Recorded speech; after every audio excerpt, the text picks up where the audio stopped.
Also joining me in the Daytime Buffalo studio is Francesco Cardillo, Director of House League, Dottie Maley, Community Outreach Coordinator, and Garrett Timms, Board of Directors President for Delaware Soccer Club. Thank you guys for coming in. Yeah, thanks for having us. Now tell me a little about Delaware Soccer Club and how you guys got started. So Delaware Soccer Club's been in existence for 45 years here in the Buffalo community. It was founded by Sam Gurney and Jim Egan, who wanted to fulfill a need for their kids to have a better soccer experience. In that time, we run programming for kids anywhere from the ages of 4 to 18, providing a fun experience for the kids, a chance for them to learn, come out, be with their friends. We also offer competitive programming for them with our travel program. So we want to offer the best soccer experience in the city of Buffalo and at the best price point possible. What makes this so accessible to all generations to come by and kick a ball around? It's really neat just to be able to see our kids grow up from the house program into our travel program, and we actually go into the adult age as well. Yeah, that is awesome because there's there's a community here in Buffalo. I learned that when I was covering World Cup stuff and realizing that there really is a community here in Western New York that loves soccer and loves to be able to not only see it and watch it, but also to play it. Oh, to your point, exactly. And the parents that bring our kids out are heavily involved with our programming, and they're passionate about soccer. Like you say, soccer here is a sneaky passion of a lot of the people here, and growing year over year. So, we love having those parents are bringing that enthusiasm to the kids on Saturday mornings in the parks and our other fields of competition. Now, you guys are also here to talk about your upcoming house league, right? Tell us about that. Yeah, absolutely. So it's really a really fun environment for guys and girls aged 3 to 14, and we really have a lot of coaches like myself and former college and current college coaches that come out and players that really work with the kids. And again, the environment is just super, super fun. We're super passionate about it, and it's open to all levels of players.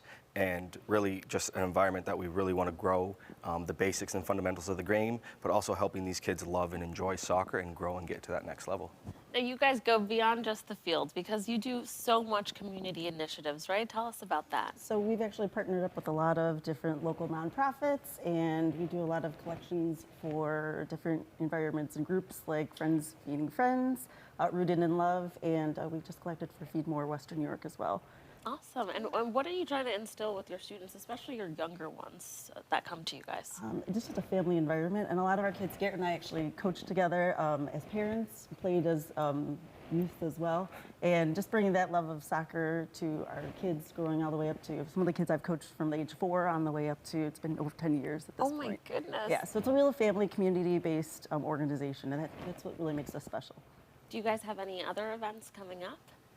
We do. Actually, one of the things we pride ourselves on is just recycling and being part of the community. We have a cleat exchange coming up on Saturday, April 22nd, just to get ready for Spring House, and just a chance. Kids grow so fast, and so when you buy cleats, you get to use them for one season and then they're lost. So we exchange them and are able to recycle and reduce waste in the community that way as well. We also have coming up, and you're going to take part in it as well, a community event for our club called Follow Her Lead, with female empowered women that are really going to help share what they do in the environment and community. I love that because you're taking a chance to get your younger, well, both boys and girls are invited, but you're going to let them kind of talk to some people and community leaders in the community that are obviously doing more than just soccer and giving them different ideas of what they can do with their future, right? Absolutely. You guys have an awesome program. Tell me a little bit about how it works if people want to get their kids signed up with you guys. That's still in your court. You can certainly go to our website, DelawareSoccerClub.com. We're registering now for our Spring House program with Coach Franco, and excited to have everybody join us. Right. And what about the adults? If adults like me, just per se, if I'm not super coordinated, but I'm like, you know what, I got to try something. I need another talent for Miss America. What can't you do? I got to do something else, right? What is it like? How do I get approached by you guys? Well, our adult league is running, and that's on our website as well. But it's interesting as you bring that up. I was just having a conversation last night with the gentleman that said there's a lot of interest for both men and women that have not had a lot of experience in playing the sport, that we should develop a program because they there's a ton of interest in that. And anything we can do to get people moving in a healthier lifestyle, especially after the time that, everybody's just gone through with COVID. Right. Between the children and now with the adults, if we can help get you to move and live a healthier lifestyle, then that's something that we want to do at DSC. And we've got our first participant signed up already. Yeah, there you go. Stay You'll see tuned. me on the field kicking around. I might be like running like this. They're gonna be like, oh, that girl is a dancer, not a soccer player, but that's make quite it all right. Well, thank you guys for coming in and sharing more about your program. If you would like to learn more about the club, you can do so by going to their website, DelawareSoccerClub.com. Thank you again for coming in. Thank you. Thanks so much. for having us. Appreciate it.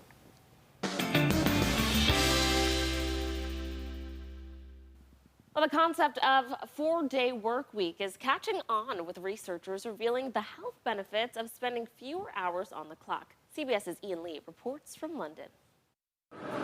New research says the rat race we call work doesn't need to be a 5-day marathon. Just ask George Coles, who dropped a day. It's like liberty, liberation of time. His employer, mobile game developer Hutch, was one of 61 UK companies that took part in a 4-day workweek experiment for 6 months. We met George when the study began last July. I struggle at times to, get on top of everything, stay on top of everything. 8 months later, how would you say your mental health has been affected? I'm absolutely ecstatic with where I am at the moment mentally. the report by the University of Cambridge found 71% of employees felt less burnout, a 39% decline in stress, and a 65% reduction in sick days. It's no surprise that when you give people a 50% increase in their weekends, that they're going to enjoy that. Hutch CEO Sean Rutland noticed a change in his employees. I saw a quote from someone saying it helped me with my marriage, it's helped me connect with my kids. When we first met Sean, he worried fewer hours might hurt the bottom line, but not now. We did the trial over 6 months, so the 2 quarters in that 6 months we had growth. For Hutch, 4 days is here to stay. If I was to ever start a business again, I think I would start with a 4-day work week. And there's no going back to a 5-day work week. Not a chance. Not a chance. We shouldn't be living to work. We should be working to live. And many agree that extra day off leads to a more fulfilling and profitable life. Still to come on Daytime Buffalo, we talked to Empower 716 about how they're highlighting Buffalo's business owners of tomorrow. Don't go anywhere. That's ahead.